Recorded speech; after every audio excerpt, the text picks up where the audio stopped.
Wow, just pitched out a bunch of videos. So this is going to be my last video for today. It's called the spaghetti recipe. And the reason why I got to pitch a bunch of these videos out is because I'm looking to do one video every single day. And I just had a holiday weekend. So I want to make sure I stay on track because that's one of the goals that I have. So this video is actually, and I made a note about it. So this video is actually called the spaghetti recipe.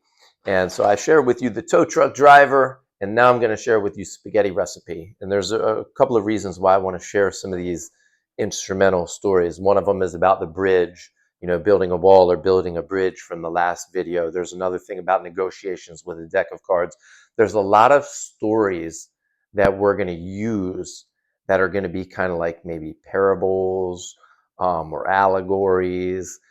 Because we're going to be able to get our clients to link up with the story and agree to something that they would not have agreed to otherwise. So in real, most simple terms, if you talk to a seller about, hey, would you reduce your house, price, the answer is a lot of times no.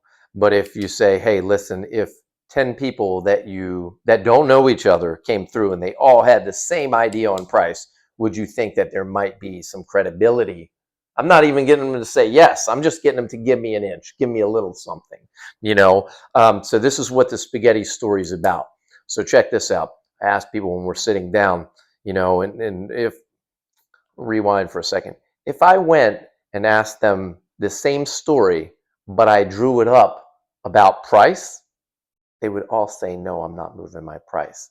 But if I tell the story in terms of eating spaghetti, they all chuckle, they all nod their heads, and then I let them know that buyers are going to say that about their house when it comes to price of things or the condition of things. And then the smile leaves their face.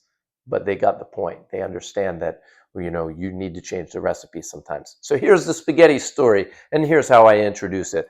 I let them know, I say, hey guys, listen, I'm going to tell you about a story. It's called the spaghetti story. And let's say I make a plate of spaghetti and I serve it to you. And you don't like it. Well, there's a couple possibilities. Maybe you don't like the world's best spaghetti.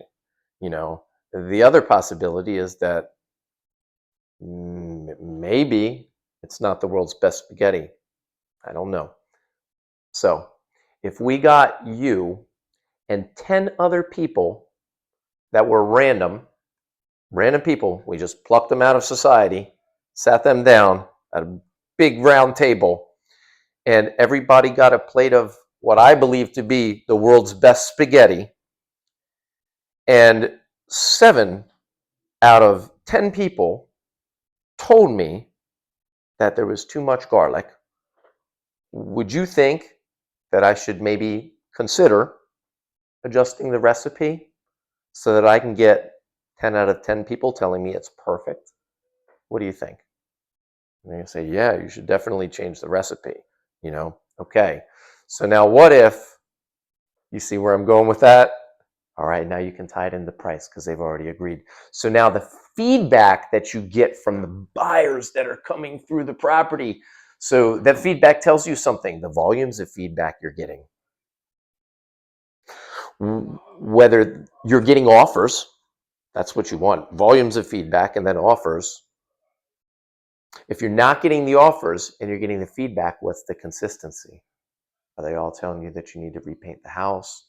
Are they all telling you that it's a pricing issue? Pricing solves a lot of problems. There's no problem out there that pricing can't solve, by the way. You just need to find the words to introduce that idea to your client without offending them first. Because if you offend them, you build the wall.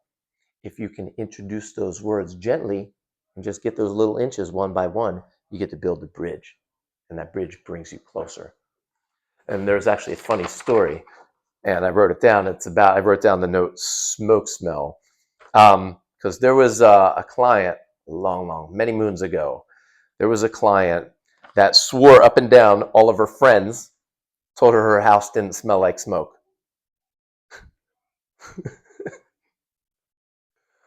All of the feedback from the strangers who are not her friends told her the house smelled like smoke.